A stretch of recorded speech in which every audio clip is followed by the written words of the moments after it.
असार संसार समुद्र मध्य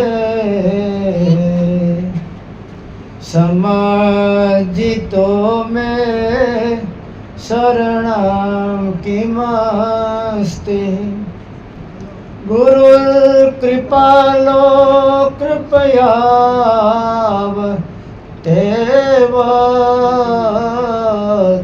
विश्वेशपादाम्बुज दीर्घ नौका विश्वेशपादाम्बुज दीर्घ नौका नमामि सद्गुरुं देवं शक्तिः धीश परात्परम् मायातीतं निर्विकल्पम् ज्ञानगोतीतवागीशम् अखण्डमण्डलाकारं व्याप्तं येन चराचरं तत्पदं दर्शितं येन तस्मै श्री गुरुवे नमः तस्मै श्री गुरुवे नमः।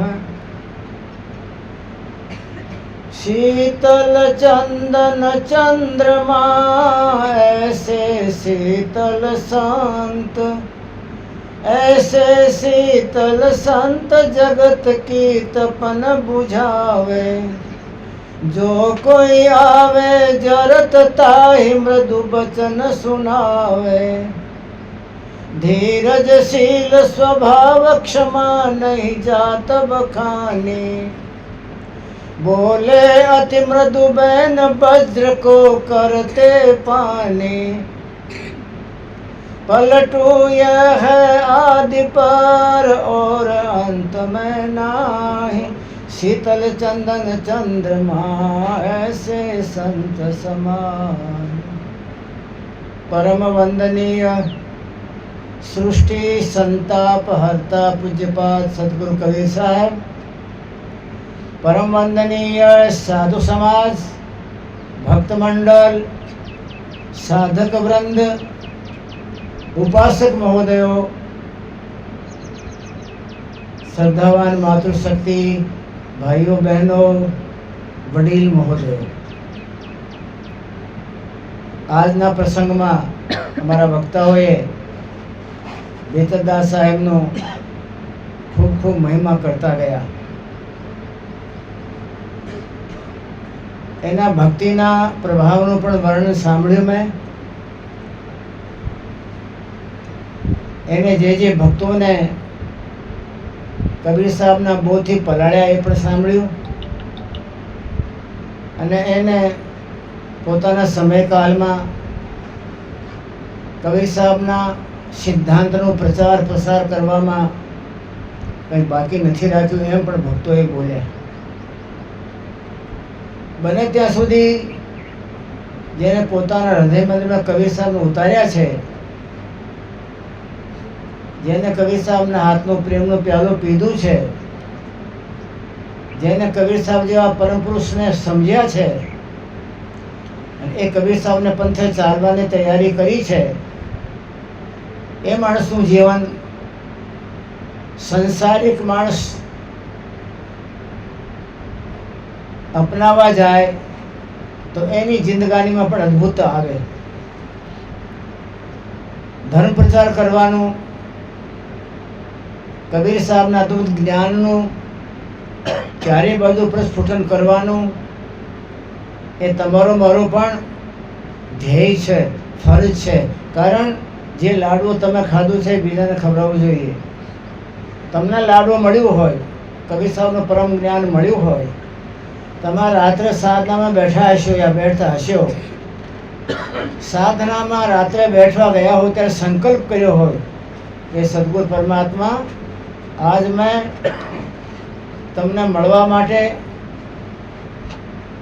રાત્રિના સમયમાં એકાંત સ્થળમાં દ્રઢતાને સાથે અનુપમ ભિક્ષાવૃત્તિ માંગવા માટે આવેલો છું. આપના ખજાનામાં કોઈ તાણ નથી, કોઈ કમી નથી, ખાલી જોડે નહીં જવાનું એવો સંકલ્પ કરીને તમે બેઠો તો તમારી મારી સંકલ્પ શક્તિ એ 10 દરવાજો ફોડે અને બ્રહ્માંડનું ધણી તમારા મારા પર મહેરબાન થાય.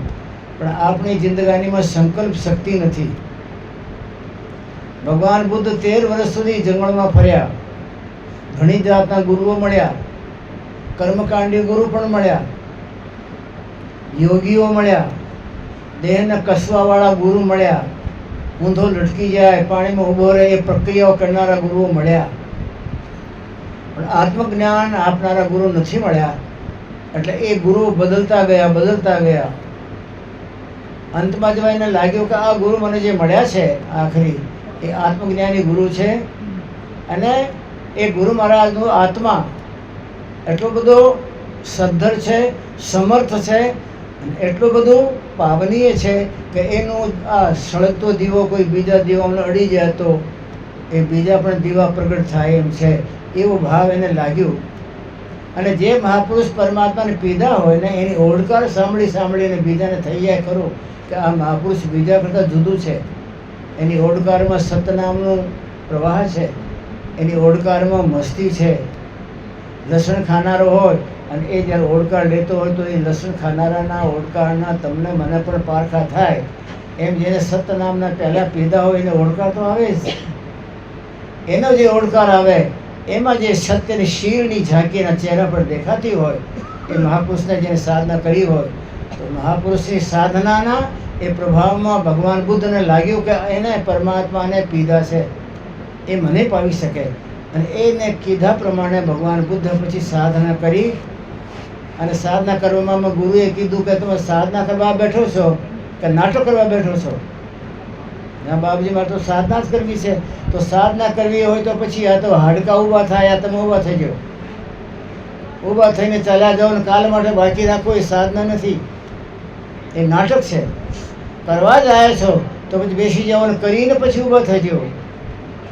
સાધના સફળ થાય તો તમે ઊભા થઈ જાઓ, સાધના સફળ ન થાય તો તમારા હાડકા કોક ઉપાડીને જાય પછી સમસાણમાં તમને નાખીને સળગાવે, એ પ્રક્રિયા થવી જોઈએ. બાકી નાટક કરવા માટે તો મારી શિષ્યતા ગ્રહણ ન કરો. ભગવાન બુદ્ધ વાતને પકડી નક્કી કરીને બેસી ગયા ઝાડવાની છે. યા તો આજ પરમાત્મા જગતના જગદીશ્વર મને મળવા માટે બ્રહ્માંડનું ખડક ફાડી ધોધના રૂપમાં વર્ષી, યા તો મને પલાળવા માટે આવે તો ઊભો થઈશ, ને ઊભો નહીં થાઉં. ભલે મારા હાડકા સડી જાય, ગળી જાય, બીજા લોકો ક્રિયા કરી જાય. કાર્યમ યાકી સાધ્યામી દેહમ યાકી પાત્યામી સૂત્ર છે ભગવાન બુદ્ધનું. યા તો મારું કાર્ય સધાય છે, યા તો મારું કાર્ય પૂરો થઈ જાય છે, યા મારો દેહ પડી જાય. એ બે કામ કરવા માટે આવ્યો છું. એ સંકલ્પ કરવા બેઠા અડધો કામ તો થઈ ગયું એનું. આપણે જો સંકલ્પ એવો લઈએ ને દ્રઢતાવાળો, કરું યા મરું, તો એ સંકલ્પ કરવા માત્રમાં જ આપણી સાધના જે 100 ગાઉની હોય એ 25 ગાઉની તો અડધી કપાઈ જાય સંકલ્પ સિદ્ધિમાં. પાછલી 25 ગાઉની એ કંઈ બહુ ભારે ન રહે, કારણ કે રસ્તો ખુલી ગયા પછી દોડવામાં કોઈ તકલીફ ન પડે. રસ્તો નથી મળતો, રસ્તો નથી ખુલતો, એમાંથી હજારો જીવન ચાલ્યા જાય. પણ જ્યારે રસ્તો ખુલી ગયો, તમને મંજિલ દેખાઈ ગઈ, પછી તમારી જિંદગાનીમાં તમને સફળતા મળવાની જ છે. એ ભગવાન બુદ્ધે એની જિંદગાનીમાં આવી રીતની પ્રક્રિયાઓ કરી છે અને એને સાધનામાં સફળતા મળી. મીરાબાઈ પણ 6 દિવસના ગાળે સાધના માટે તત્પર થઈને બેસતા. 6 લંગણ મેં કિયા રામ મિલન કે જોગ, जगत कहे जे भोग है ताई कहूँ मैं रोग. मीराबाई 6 लंगण मैं किया राम मिलन के जोग, जगत કહે જાય ભોગ હે તાહી કહું મેં રોગ. સંસારના ભોગને મેં રોગ સમજ્યું છે. પહેલી વાત તો એ વાત તમારા માટે થાય એમ છે નહીં, ન ભૂતો ને ભવિષ્યથી. જગતના ભોગને આપણો રોગ ક્યાં માની લીધું છે? અને ક્યારે સપનામાંય માન્યું નથી. સપનામાંય તમારા મારા સંકલ્પ જગત માટે ના જ હોય. હું પણ ભેળું છું એમાં. સંસારના ભોગ છે, બધા રોગ છે. એ વાત ધ્રુવની માતાએ ધ્રુવને સમજાવેલી. ગ્રસ્તીબાઈ હતી, નારીજી એના ગુરુ હતા. નારીજી ગુરુ રહેવાથી એને સમજણ પાડી. સુનીતિ, ધ્રુવની માનું નામ હતું સુનીતિ. સુનીતિ બહેન, પરમાત્માના દેશમાં સ્ત્રી પુરુષ, નારી નર એ ભેદભાવ નથી હોતો. એ તો આ દેહના ખોડિયામાં તમારા અંગ પ્રત્યંગમાં થોડોક આગો પાછો હોય તો આપણે પરખીએ કે સ્ત્રી છે પુરુષ છે.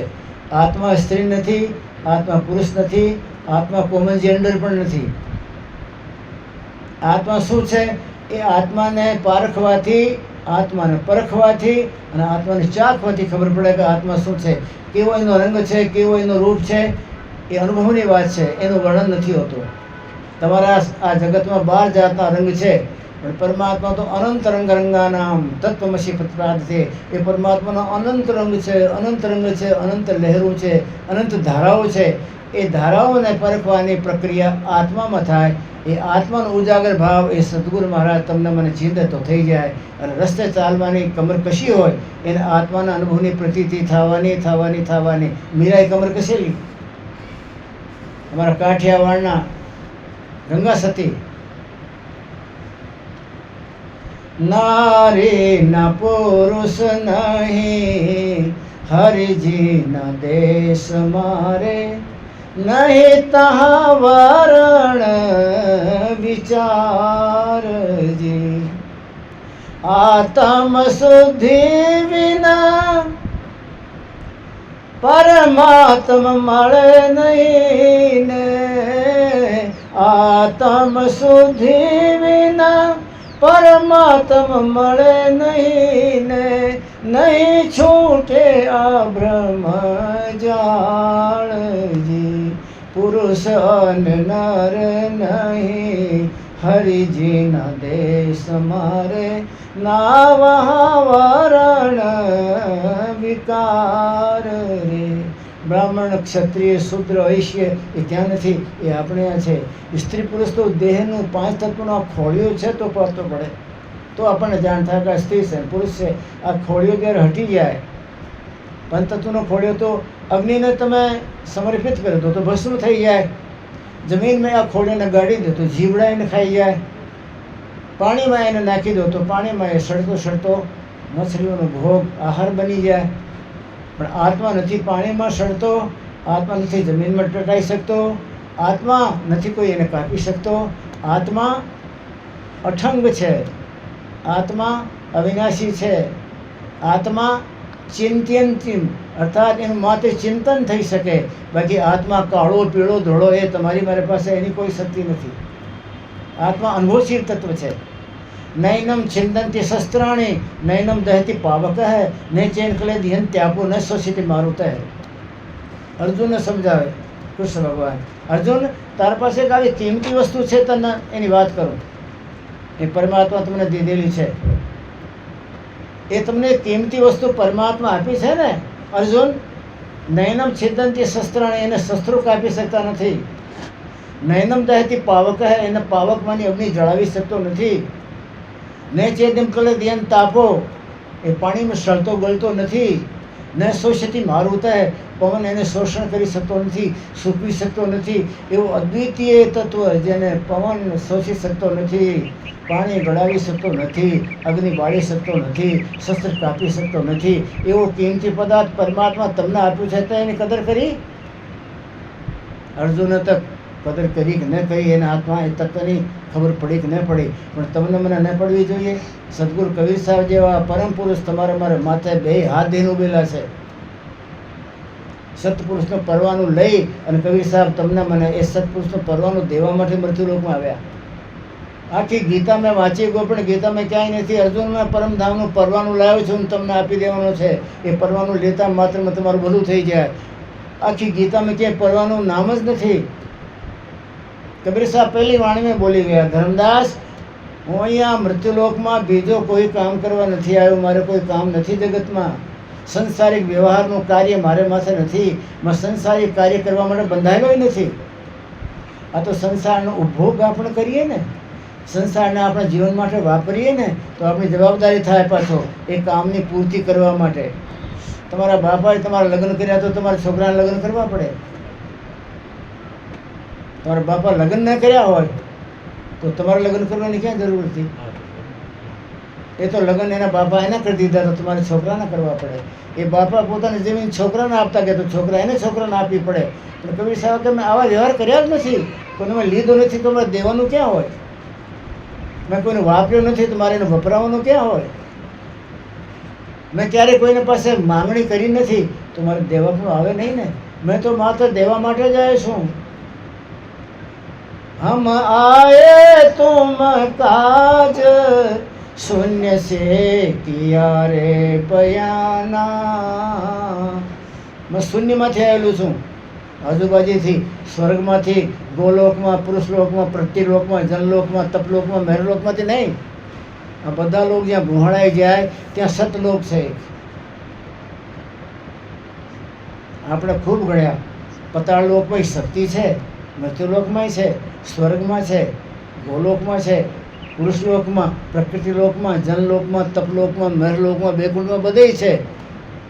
પણ શક્તિ જ્યારે ક્ષીણ થઈ જાય, કાળ નિરંજન શક્તિનો ઓગળી જાય છે ત્યારે શક્તિ અશક્ત થઈ જાય. શક્તિની સાથે અશક્ત શબ્દ જોડાયેલો છે. જ્યાં શક્તિ છે ત્યાં અશક્તિ આવે.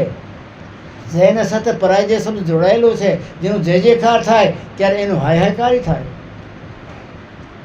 તો જય જયકારથી પર છે, હાય હાય કરથી પર છે, શક્તિથી પર છે, અશક્તિથી પર છે.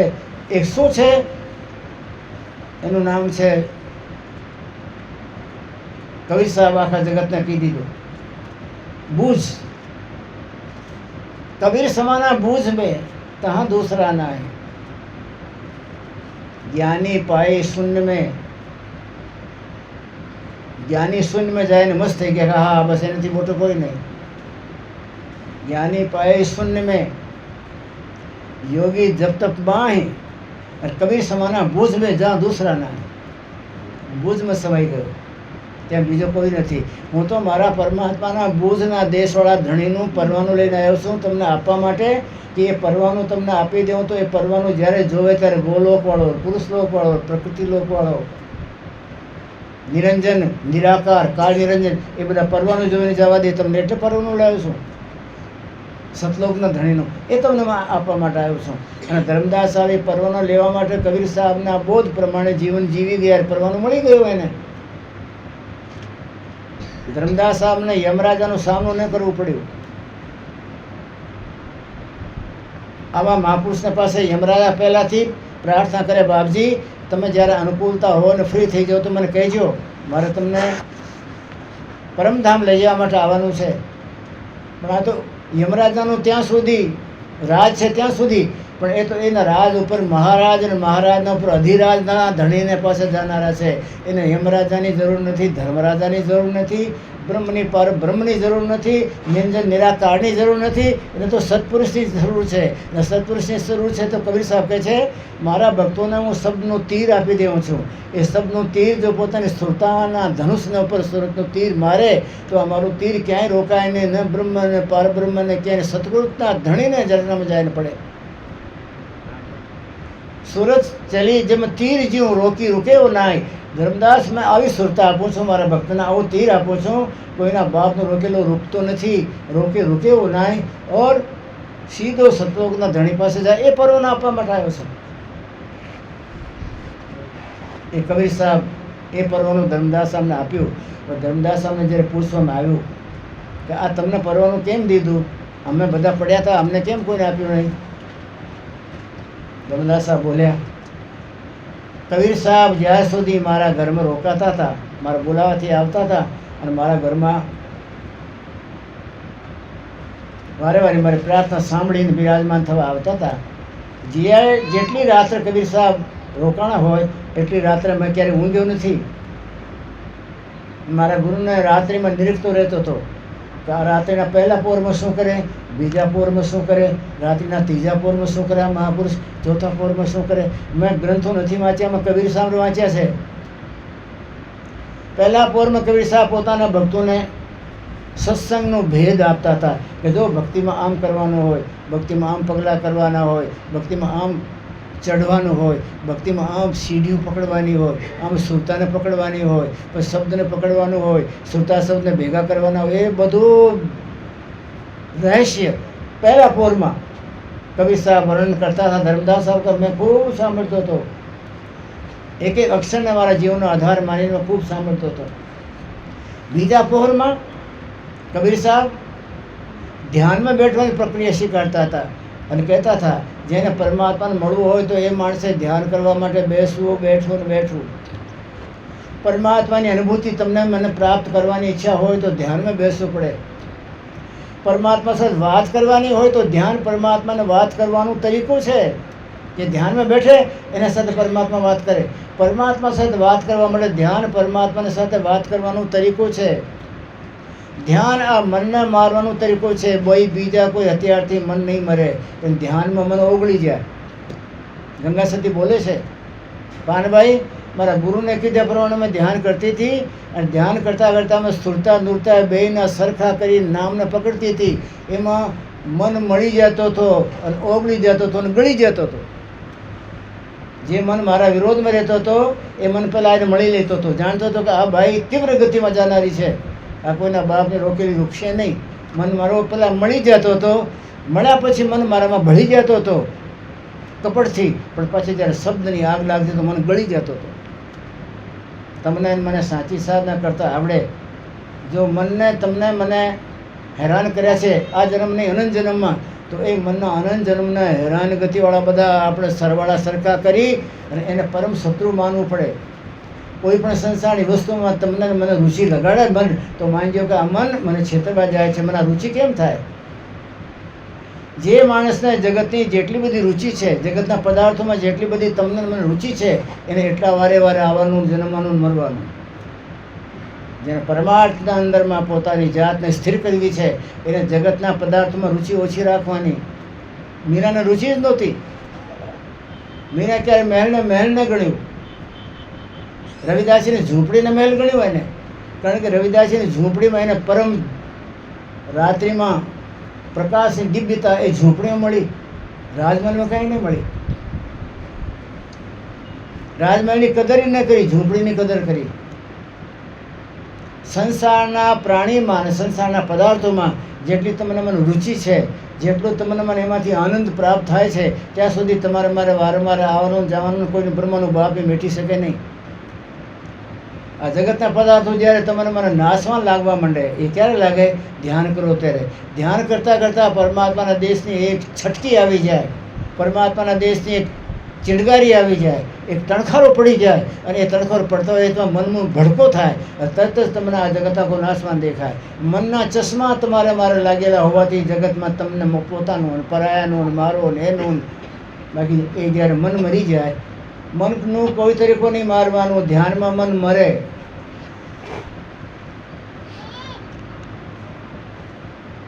મેં સુરતા નીરતાને ગંગા સતી મેં સુરતા નીરતાને સાધનામાં ધ્યાનની કક્ષામાં હાજર રાખી.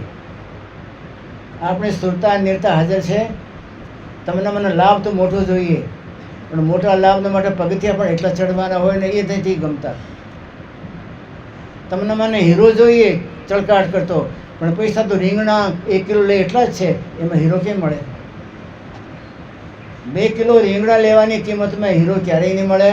એમાં જગતના પ્રપંચના અંદરમાંથી તમને મને આનંદ આવતો હોય તો પછી પરમ શક્તિની દિવ્યતા ક્યારેય નહીં મળે. એના માટે આ નાશવાનને પ્રતિ પોતાની જાતને ખેંચી લેવી પડે, અવિનાશીમાં જોડ દેવી પડે. જ્યાં સુધી નાશવાનમાં તમારો મારું મન રમે છે, જ્યાં સુધી નાશવાનમાં તમને મને રુચિ છે, જ્યાં સુધી નાશવાની વસ્તુઓ તમને મને ગમે છે, ત્યાં સુધી પુની પુની જન્મ પુની પુની મરણમ એના બ્રહ્માનું બાપ પેટી શકે નહીં. જન્મવાના, મરવાના, 84માં ખડવાના. પહેલા પોરમાં સત્સંગ સમજાવતા હતા મારા કબીર સાહેબ. બીજા પોરમાં મને ધ્યાનની કક્ષા સમજાવતા હતા કે ધ્યાન કેમ કરવાનું.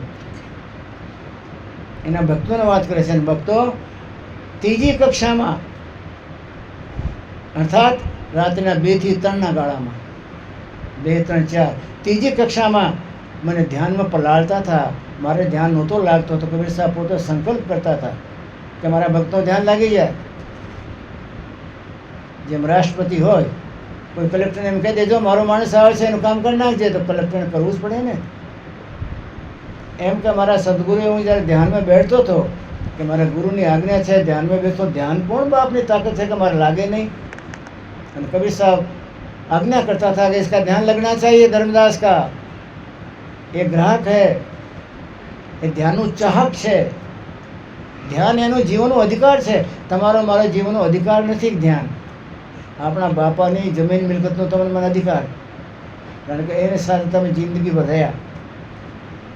પણ તમને મને ધ્યાનના અંદરમાં પ્રાપ્તિ કરી જાય, ફળ મળી જાય, બારી ઉઘડી જાય, ચેતન ઝરવા માંડે, ધોધ ફૂટી જાય, એ આપણને અધિકાર નથી. કારણ કે તમને મને હજી જગત મીઠું લાગતું હોય તો એ વસ્તુ ક્યારેય નહીં મળે.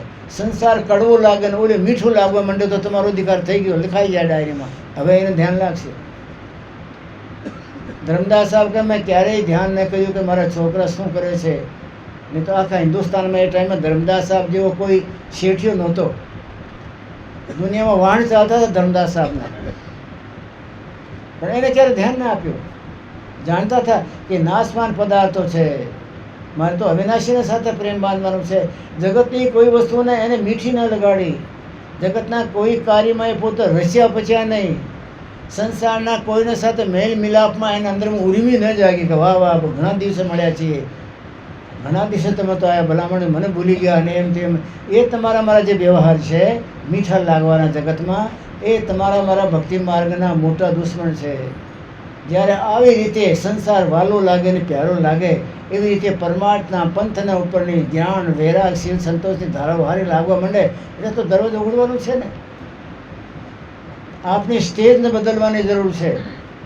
જ્યાં સુધી તમારી મારી ઇન્દ્રિયો માયાના ઘાટને ન છોડે ત્યાં સુધી ચેતન ઘાટ કેમ મળે?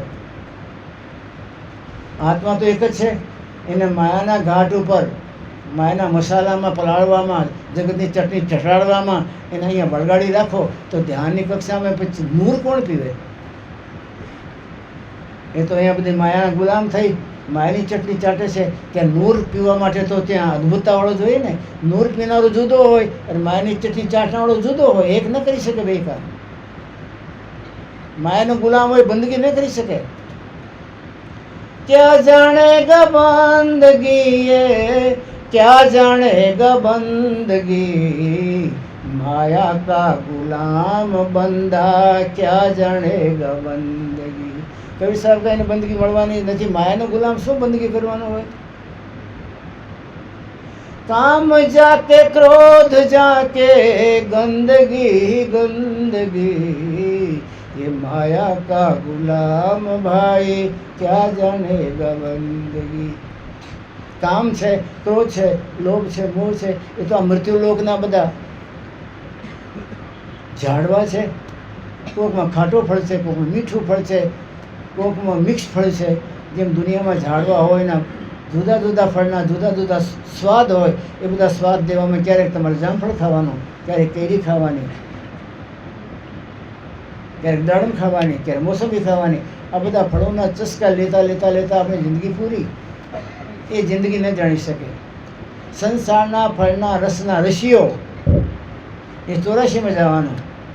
રામના રસનો રશીઓ એ ગગનમંડળમાં ગમન કરવાનું. આપણે 50 વાર એ વાતને જાણીએ છીએ કે સંસારનું બધું કામરસ એ માયાનું પ્રેરિત છે. સંસારનું કામરસ પીનાના યમરાજાના દૂતને ત્યાં જઈને ઊભા રહેવાના, રામરસ પીવાના.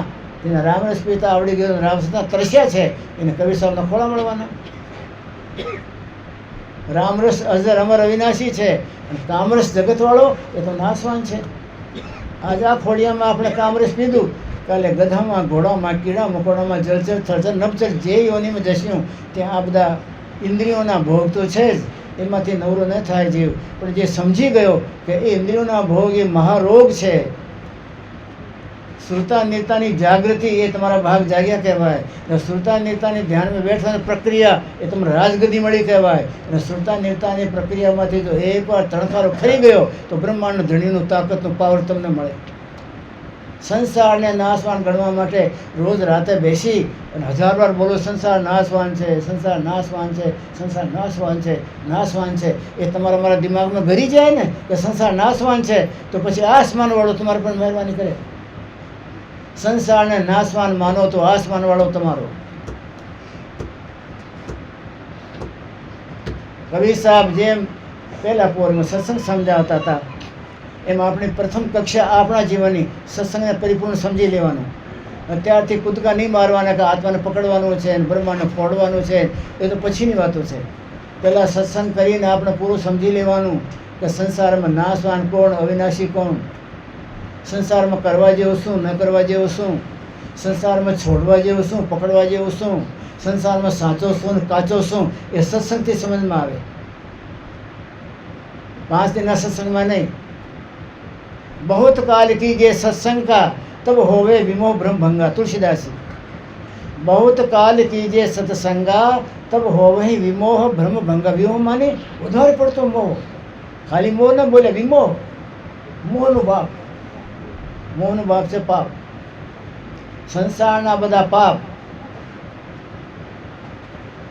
સંસારના ભ્રમ, સંસારની આંઠી ગૂંઠી, એને તમારે સમજી લેવી હોય તો બહુ કાલ સત્સંગ કરો. સત્સંગમાં જાણ થઈ જાય. જબ બહુ કાલ કરીએ સત્સંગ, બહુ કાલ ઘણા સમય સુધી. આપણે તો 12 2 આરતીમાં જઈને આવતા રહીએ.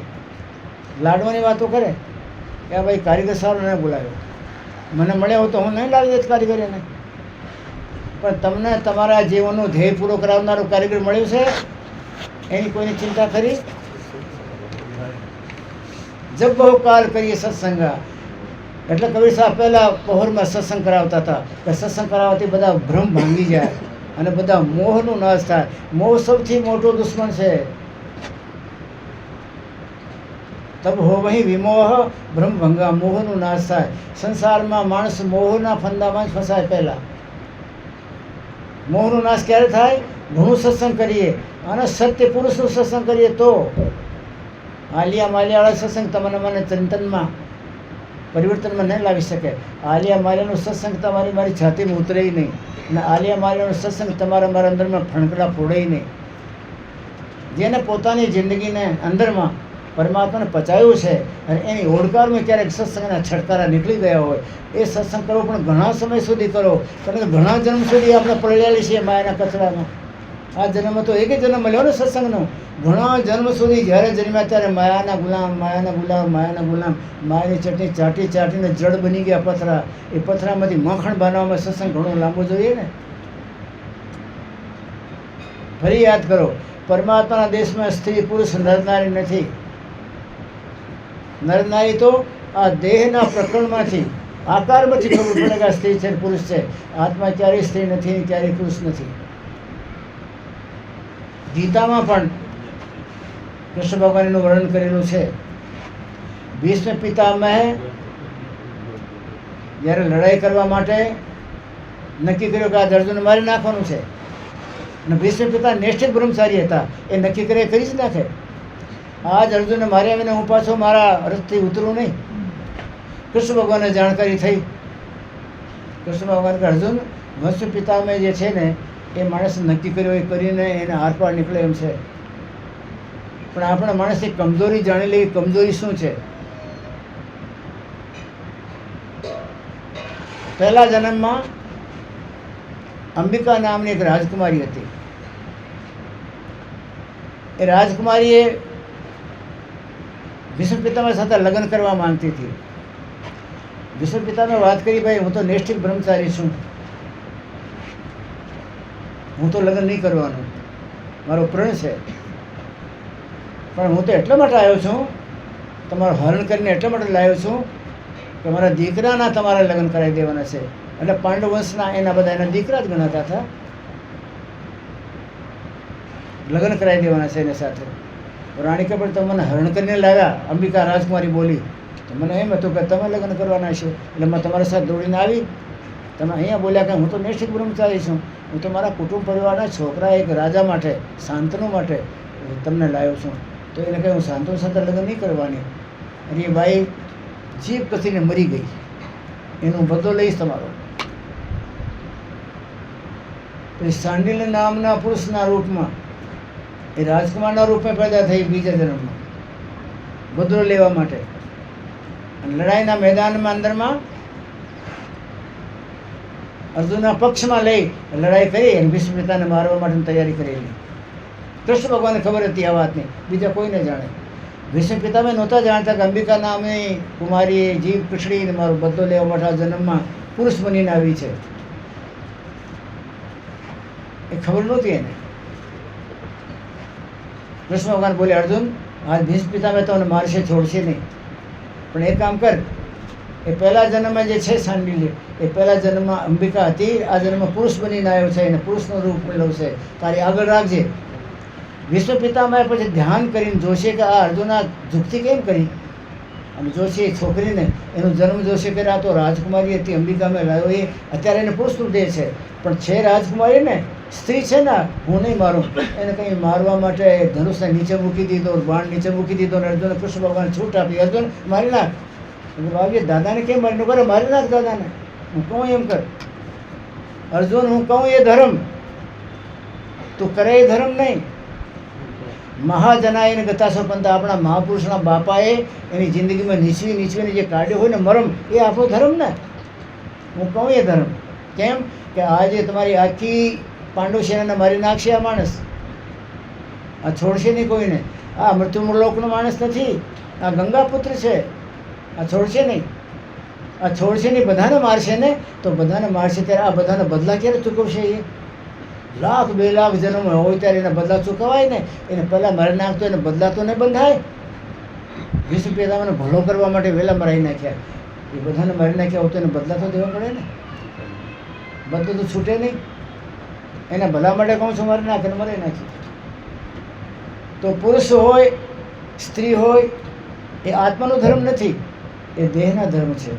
બીજો એક પ્રશ્ન છે કે સ્ત્રી અને પુરુષના વ્યવહારમાં, બુદ્ધિમત્તામાં, વર્તનમાં પુરુષ જેટલી સક્ષમતા કેમ નથી હોતી?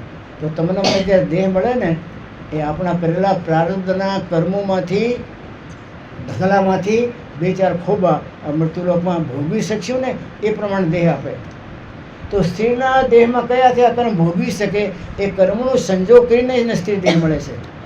સ્ત્રી શરીર મળી ગયું એટલે કંઈ આવું નથી હોતું કે પુરુષ જેવી અંદરમાં દિવ્યતા નથી હોતી, કે એમાં વિચાર શક્તિ નથી હોતી, કે સમજણ નથી હોતી. એને એ પ્રકારની સમજણ, અને એ પ્રકારના કર્મો, એ પ્રકારની વિધિઓ, એ પ્રકારની એની ભક્તિ, એ પ્રકારનો એનો પરોપકાર, એટલે એની સેવા જે સ્ત્રીના શરીરમાં જે કરી શકતી હોય સ્ત્રી, એ પ્રકારની બધી કર્મોની ભૂમિકા એને આપવામાં આવે એવો કરવાનો.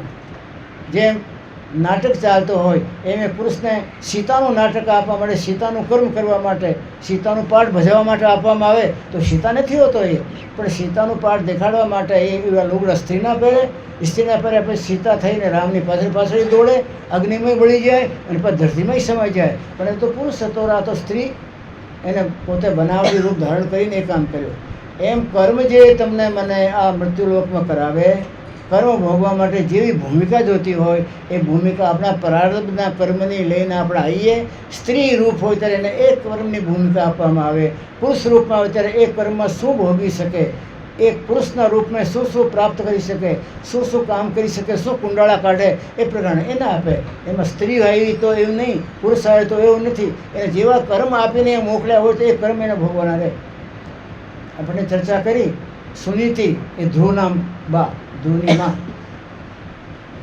પણ એને નારદજી ગુરુ મળ્યા પછી એને ક્યારેય સ્ત્રીત્વનું પોતે ભાન ના આવ્યો. નારદ મારા ગુરુ છે, ગુરુનું ધ્યાન કરતાં કરતાં એ પુરુષ પોતાને જાણવા માંડી.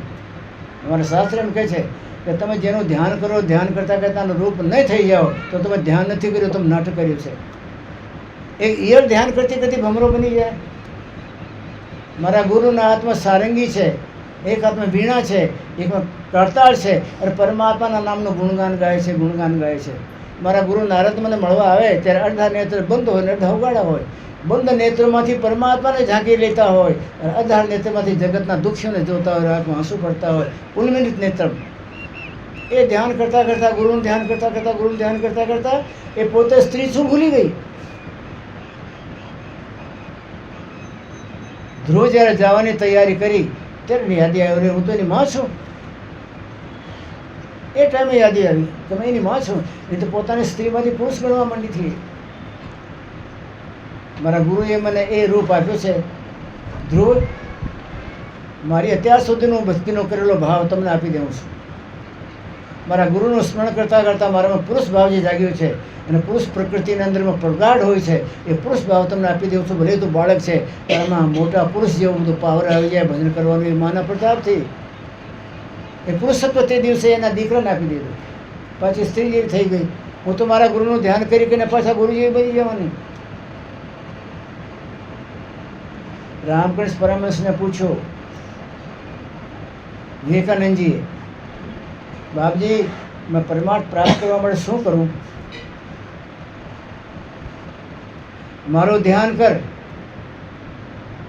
અને મારા વચન માન. ગુરુ કહે તો કીજીએ. ગુરુ મહારાજ કહે એમ કરવાનું, મારા વચન માન અને મારું ધ્યાન કર. મારું એટલા માટે ધ્યાન કર કે જગતનું જગદીશ મારામાં ઉતરેલો છે. જગતના જગદીશ સીધો ધ્યાન તો સીધો ન કરી શકે, સીધો સંબંધ થાય પણ નહીં. એ તમને સ્વીકારે જ નહીં.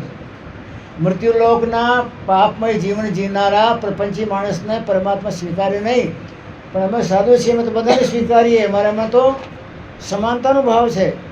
વિવેકાનંદ, તું મારું ધ્યાન કર અને મારું ધ્યાન કરીને મારી આજ્ઞા માન, બસ બીજું કાંઈ નહીં કરવાનું. મંત્ર મૂલમ ગુરુ વાક્યમ, ગુરુ જે બોલી જાય, વાક્ય બોલી જાય, આજ્ઞા કરી જાય, જે તમને બોધ આપી જાય, એ તમારા જીવન માટે ભાગવત રામાયણ અત્યંત શાસ્ત્રનો મેળ.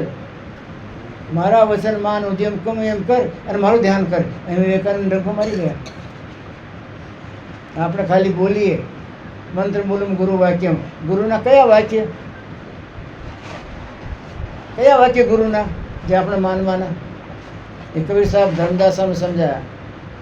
સહજ ધ્યાન રહો, સહજ ધ્યાન રહો, ગુરુ કે વચન સમાઈ હો. ગુરુ કા વચન, એને જે તમને વચન આપ્યા એ વચનમાં સમાઈને રહો, એમ જ પલળી જાઓ, એમાં ઓગળી જાઓ. એ સહેજ ધ્યાન. તમને મને કોઈ પૂછે સહેજ ધ્યાન કોને કહેવાય તો ખબર જ ન પડે. એ કવિ સાહેબ સમજાવે, ગુરુ જે વચન તમને આપ્યા છે, જે ભેદ આપ્યો, જે શબ્દ આપી દીધો, ગુરુનું વચન નહીં, એ ગુરુના વચનમાં સમાઈને રહો, એમાં ઓગળી જાઓ તો તમને સહેજ ધ્યાન આવી જાય. પછી ધ્યાન લગાડવાની કોઈ જરૂર નહીં. એમાં ઓગળી જાઓ તો જગતનું જગદીશ ધોધ વરસીને પોતે આવે. સહેજ ધ્યાન રહો, સહેજ ધ્યાન રહો, ગુરુ કે વચન સમાઈ હો. ગુરુના વચનમાં સમાઈ જાઓ. મેલી સૃષ્ટિ ચરાચિત રાખો. આ સૃષ્ટિ તો મેલી છે, એમાં ચિત્ત રાખશો નહીં, ચિત્ત રાખશો નહીં, ચિત્ત રાખશો નહીં. ના ધર્મદાસ ફાડીને ફેંકી દીધો ચિત્તને. હું ચિત્તને નહીં રાખું ને મહારાજ. મારામાં ચિત્ત હશે તો ક્યાંક ઓલામાં જાય, ઓલામાં જાય, ઓલામાં જાય. એટલે મેં ચિત્તને ફાડી નાખું ને. અનમના થઈ જાઓ, ચિત્ત વિનાના થઈ જાઓ. કોઈ કર્યા તો પથરા જેવો કેમ થઈ ગયો મારો બાપો? પહેલાં મને વાલ કરતો હતો, દીકરા આવા કરતો હતો, હવે તો કોણ જાણે મને બીજી નજરે જોવે છે. એને ચિત્તને ફાડીને ફેંકી દીધું. ધર્મદાસ સાહેબની લાગણી લાગી એને સહેજ ધ્યાન લાગી જવાનું. અને સહેજ ધ્યાનમાં જ પરમાત્મા વરસે. તમારે અમે લગાડીએ એ ધ્યાનમાં પરમાત્મા નથી વરસતો. આપણે ધ્યાનની કક્ષા નથી હજી. એટલે સહેજ ધ્યાન રહો, સહેજ ધ્યાન રહો, ગુરુ કે વચન સમાઈ હો. મેલી સૃષ્ટિ ચરાચિત રાખો, એને જરી ચિત્તમાં રાખશો નહીં. રહે હો નામ લો લાઈ હો. જો તમને આવડતો હોય તો નામની લગ્નમાં રહેજો, નામની લગ્નમાં રહેજો અને સહેજ ધ્યાન રાખજો તો પરમાત્મા તમારા પર વરસશે. સ્ત્રી અને પુરુષ તો પરમાત્માના દેશમાં નથી, આ લોકમાં છે. અને સ્ત્રી પુરુષ એ જાતના પ્રારબ્ધ કર્મ લઈને આવ્યા હોય એટલે એ જાતમાં એને પ્રારબ્ધ કર્મને લીધે એની રહેણી કરણી જુદી, તમારી રહેણી કરણી જુદી. એ પ્રારબ્ધ ફેરવી નાખે તો કર્મોય ફરી જાય, એનો કોઈ લેવા દેવા નથી. બીજી બાજુ બહુ સત્સંગ કરશો એ વાતને યાદ રાખજો. જબ બહુ કાલ કરીએ સત્સંગ કા, તબ હોય વિમો બ્રહ્મંકા. સૂરપાણેશ્વરની ઝાડી છે, ગુજરાત પૂરું થઈ જાય અને મધ્યપ્રદેશ ચાલુ થાય. એ સૂરપુરુષની ઝાડી કરીબ કરી મેં સમજો 85 કિલોમીટરમાં છે. ત્યાં અશ્વત્થામાનું એક મંદિર છે, શંકર ભગવાનનું મંદિર, પણ અશ્વત્થામાની ત્યાં એક સાધારણ મૂર્તિ મૂકેલી છે. અશ્વત્થામા ચિરંજીવી છે, મળતો નથી ક્યારેય. એને ભગવાનનું વરદાન છે કે તમે ચિરંજીવી રહીજો. શેને માટે? જગતના પ્રાણીઓને સાચો રસ્તો બતાવવા.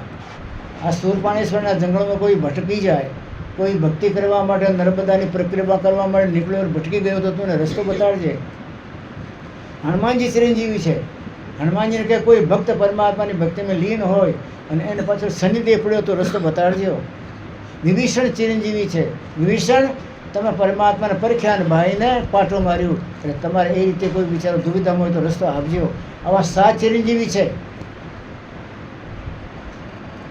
7 ચિરંજીવી એટલે ક્યારેય મળતા નથી. એને પરમાત્મા જગતના પ્રાણીઓને ભૂલી ગયેલા રસ્તો બતાડવા માટે, ઠેકાણે પાડવા માટે, ભૂલી ભટકી ગયેલાને ભાન આપવા માટે, એને માટે 7 આપણા મંડળમાં ફરે છે.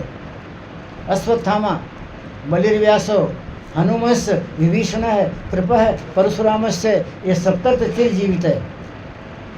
भागवतનો શ્લોક છે. અશ્વત્થામા એ કાંઈ માટે ફર્યા કરતો હોય, કોઈ રસ્તો ભૂલે તો એને રસ્તો બતાડે. કોઈ ભૂખ્યો થઈ ગયો હોય, क्या करूँ 3 दिन का भूखा हूँ, परिक्रमा करता हूँ, तो એ બતાડે કે જો ત્યાં અન્નક્ષેત્ર છે. અશ્વત્થામા, બલિ, વ્યાસો, હનુમંસ, વિભીષણ, कृपा है, कृपाचार्य, परशुरामस છે, એ સપ્તેર્થ ચિરજીવિત છે. એ બધા ભૂલ્યા ભટક્યાના રસ્તો બતાડનારા છે. તો એ અશ્વત્થામાને ત્યાં મંદિર શંકર ભગવાનનું, અને ત્યાં અશ્વત્થામાની નાની મૂર્તિ. શ્રાવણ મહિનામાં અશ્વત્થામા ત્યાં આવે અને કમળ પૂજા કરે શંકર ભગવાન શિવલિંગની. અત્યારે લોકો કહે છે ઘણીવાર અશ્વત્થામા મળી જાય છે લોકોને, ઘણીવાર પૂજામાં આગા પાછા ગયા હોય, પણ ભયંકર જંગલમાં એ સોનપાણેશ્વરનું મંદિર છે. એટલે લોકો જ્યારે ચોમાસામાં જાય શ્રાવણ મહિનામાં તો ત્યાં તો ઘનઘોર જંગલ હોય, આવા જવાના રસ્તા નહીં હોય, ભયંકર કામકાજ છે. ત્યાં અશ્વત્થામા આવે. પણ એક બ્રાહ્મણ સાંભળેલો, ભરૂચનો બ્રાહ્મણ, કે એ શૂરપાણેશ્વરના શંકર ભગવાન ઉપર શ્રાવણ મહિનામાં જો માણસ પાછીર દૂધ પીવી અને આખો દિવસ ભૂખ્યો રહી અને બીલીપત્ર ચઢાવે અને એની અંદર બીલીપત્રમાં ત્રંબકમ યજામે સ્પષ્ટિવસ્તિ વર્ધનમ એ મંત્ર સાથે, તો એને દીકરાની પ્રાપ્તિ થાય. બ્રાહ્મણ દેવતાને દીકરો નહોતો.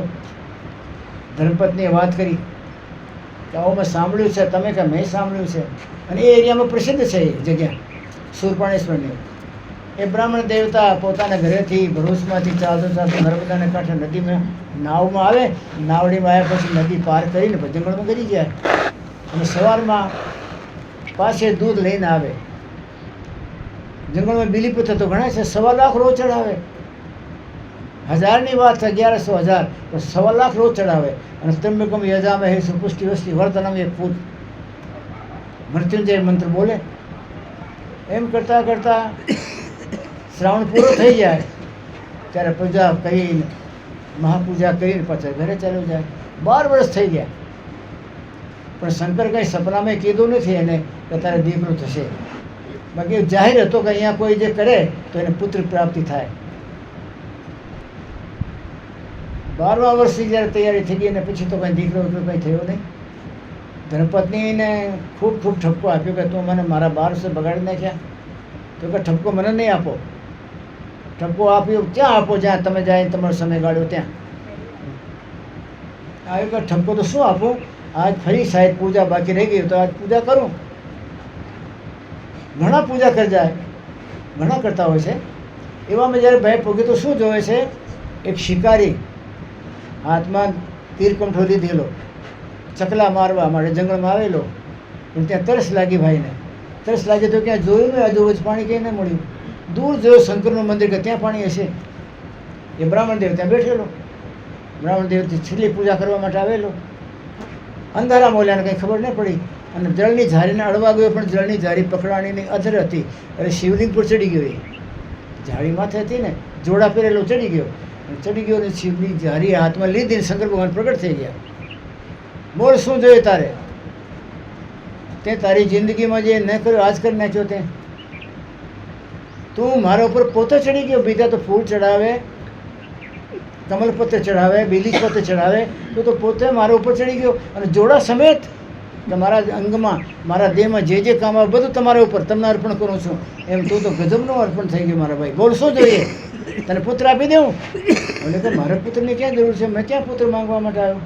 હું તો પાણી પીવા માટે આવ્યો. પાણી પીવામાં પહોંચ્યો નહીં ત્યાં. એટલે હું તો શિવલિંગમાં તો ચડી ગયો જોડા પહેરીને. જોડા પહેરી ચડી ગયો, કારણ મારે તરત પાછું જવાનું છે. તો કે નહીં, પણ તું તારો આખું જીવન મને અર્પણ કરી દીધો. બોલ દીકરો શું જોઈએ? તો કે તમારે આપવું તો આપી દો, મારે કંઈ જરૂર નથી. કે નહીં જા તેરે કો બચ્ચા હો જાયગા. બળજબરી ખોળામાં નાખી દીધું.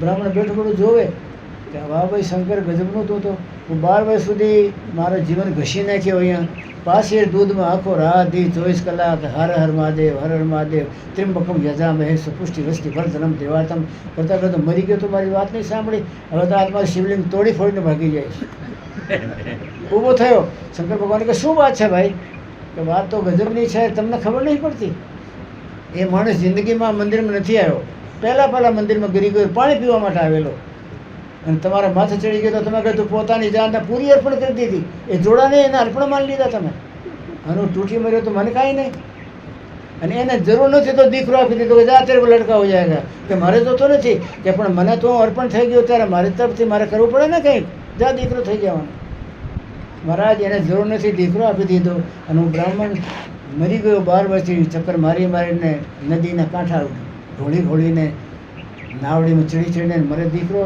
દીકરા માટે જ પ્રાર્થના હતી ને કે બ્રાહ્મણ દેવતાને ભૂલ છે એને મારે દીકરો આપવાનું છે ને એ દીકરો ક્યાંક ઓલે ગોબર કરેલો હોય ને ગોબરમાં ઓલે હોય ને જીવાત પડ્યા હોય ગોળ ગોળ એમને જીવો કોઈ જીવડો એને આપી દેવાનો દીકરામાં એ ચકલા મારશે અને ખાઈને ખવડાવશે નરદે કહેવાય એની અને વાસ્તવમાં જંગલના ભીલડા હોય એને કહેવાની નરદે હોય બાકી જે મળે એને મારી નાખે મરગલા નહીં મારી નાખે સુર નહીં મારી નાખે મોર નહીં મારી નાખે જેટલો મારે એટલો લાય ને પછી ખાય ને ખવડાવે પોતાના કુટુંબને એને તો આવો ઓલો ગોબરમાંથી ઝીંડવો કાઢીને કોઈક આપી દઈશું તો એ પછી પોતે જીવડા મારીને ખાય ને ખતમ થઈ જાય અને તમે તો 12 વર્ષ સુધી તપસ્યા કરી તો મારા ધ્રુવ પડલા જેવું થયું પડે ને તમને તમારી પરીક્ષા તમારી તપસ્યા એ મને ખબર નહીં તો તારે માટે તો તપસ્યા કરું છું ગોતું છું ભાઈ 12 વર્ષ થઈ ગયા મને કહે આ બ્રાહ્મણ દેવતાને કોઈ ધ્રુવને પડલા જેવો દીકરો હોય ને એ મારે આપવાનું છે કારણ કે 12 વર્ષ ગાળી નાખ્યા તો ઉતાવળો કેમ થઈ ગયો ત્યારે ખબર પડી કે પરમાત્મા જે કરે વાસ્તવ બધા માટે કરે છે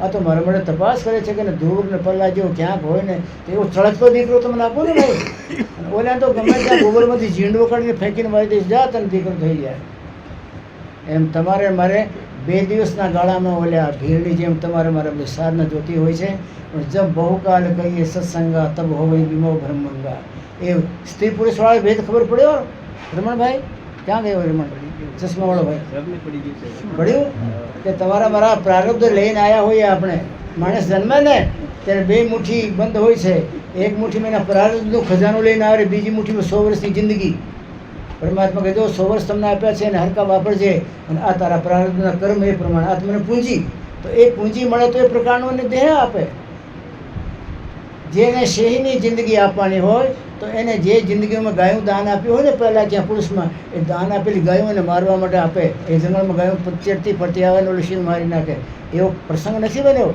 આ તો એને ગાયું દાનમાં આપેલી તો એ દાનમાં આપેલી ગાયું પાછી મળે પણ સિંહ નહીં દેહમાં નહીં મનુષ્ય દેહ નહીં મળ્યો ભજન નહીં કર્યું ને સિંહની દેહ મળી હવે સિંહની દેહ મળી તો એને નખ આપવા પડે નોરી આપવા પડે નોર નહીં આપો તો મારે કેમ એ હવે કોઈ કહે કે શિયાળાને નોર નથી આપ્યા સિંહને નોર કેમ આપ્યા પણ નોર એટલા માટે આપ્યા કે એને જે પહેલાં દાનમાં ગાયું આપેલી એ દાનની ગાયું એને પાછી મળે આહારમાં તો એને મારવા માટે એને નોર જોઈએ ને એટલે જેને જેવો જીવન જીવવાનું હોય સ્ત્રીને પુત્રને સંતાન થવાના હોય એના પર સ્નેહ અને મોહ મમતા વધારે હોય એટલા માટે તેના પ્રારબ્ધમાં એવું લખાવી લાવ્યું છે કે એને મોહ વધારે હોય સ્ત્રીનો સ્વભાવ નરમ હોય તો સ્ત્રી બની ગઈ તો નરમ નહીં પણ એના પ્રારબ્ધમાં જે એને ભોગ ભોગવાના છે જે ભોગ પ્રમાણે એના સ્ટેજ લેવાના છે જે એને રમત રમવી છે એ રમત પ્રમાણે દેહ મળે છે એટલે પુરુષને સ્ત્રીને એ પ્રમાણે જ આપવામાં આવે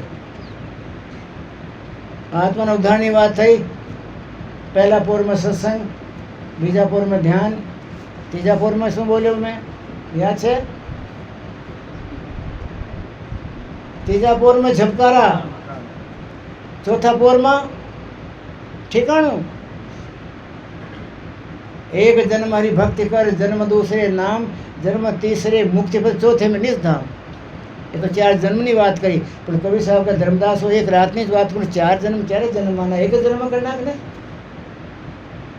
ધ્યાન કરશો તો પરમાત્મા સાથે વાતચીત કરવા માટેની કળા આવડશે તમને ધ્યાન તમને મને સૂક્ષ્મ બનાવે ધ્યાન આપણા મનને ઓગાળી દે ધ્યાન વાસનાને બાળી દે મન ગળે અને વાસના ટળે રે પાનભાઈ સુરતા નિરતાથી જો તમે શબ્દને પકડશો ને પાનભાઈ તો સુરતા નિરતાથી પકડવાથી મન ગળે અને વાસના ટળે. એ બે તો આપણા દુશ્મન છે. ગંગા સતી અભણભાઈ પણ કોણ જણાવ શત્રુ ક્યાંથી લાવી. કોઈ કે અમારું મન વસમાં થતો નથી, મન વસમાં થતો નથી. સુરતા નિરતાને તમે ધ્યાનમાં બરાબર ઠેકાણે રાખો. સુરતા નિરતા બે પણિહારીઓ છે, એના પાણીથી અભિષેક કરો શંકર ભગવાનને, ત્રિકુટીના માલિકને, તો કે મન ગળે અને વાસના ટળે. પાનભાઈ નિરખો પરમ તત્વ નિર્ધારજી. પરમ તત્વને નિર્ધાર જોવું હોય તો મન ગળી જવું જોઈએ અને વાસના ટળી જવી જોઈએ. એમાં સુરતા નિરતાને હાજરી ત્યાં રાખો. એટલે પાણીયારી બનાવીને મોટા ઘરમાં પાણી ભરે. આ તો આપણા આખા જગતમાં પાણી ભરીએ છીએ. પરમાત્મા દયા કરે. ધ્યાનની કક્ષામાં પોતાની મહેનત કરીને પોતાની પકડ કરવાની જરૂર છે.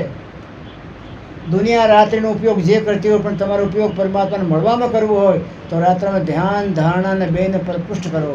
અને ધારણા ક્યાંય ડગવી નહીં જોઈએ. હું હજી પણ જોઉં છું કે તમારી મારી ધારણા બરાબર નથી. આપણી ધારણા ડગુમગું છે. ધારણા ડગુમગું હોય તો એ કામ ક્યારે નહીં થાય. ધારણા એટલે એક્શન. ધરી જો તમારી ટેડી મેડી હોય ને તો ક્યારેય પડ્યો સરખો નહીં પડે. ધરી તો એક્શન તો બરાબર સીધી જોઈએ, ટટાર જોઈએ, સ્ટેબલ જોઈએ. ધારણા એટલે ધારણ કરેલી વસ્તુ. એક્શન એને પર પેડો ફરે એ ટેડી મેડ હોય તો પેડું આમ આમ કરવા માટે હરકું નહીં ચાલે. એમ તમારી મારી ધારણા છે ને ડગમગું કરે છે એટલે આપણું ધ્યાન ક્યારેય નહીં લાગે. તમારે મારા કરતાં એક છોકરી સારી, છોકરી સ્કૂલે જાય, કોલેજ જવા માંડી, જોબ કરવા માંડી, ધંધા માટે આમ તેમ જાય. એ 50 કામ કરતાં કરતાં કોઈક પુરુષ એને ગમી ગયો હોય તો એને સાથે અગર હું જીવન જીવું તો આ થોડો ધાર્મિક છે, નમ્રતાવાળો છે, ઊંચી જાતવાળો છે અને મારી સાથે ધોકાબાજી નહીં કરે એવો એને લાગ્યો હોય વ્યવહારથી, તો એને એ મનમાં ધણી ધારણ કરે. એની ધારણા એને પ્રતિ જાગે કે મારું ધણી, એને ધારણ કરી લીધું. એ ધણી ધારણ કર્યા પછી એને નક્કી થઈ ગયું કે આ મારો ધણી છે, એને મેં ધારી લીધું. બીજા મારે મળે સ્ત્રી પુરુષ નકામા. પછી એને બાપો કહે છોકરી તારા માટે એક લખપતિ શેઠ, એને બંગલો છે, મશીન છે, કારખાના છે, મોટું છે, એમાં નક્કી કરવા જાઉં છું કે પિતાજી કરશો નહીં.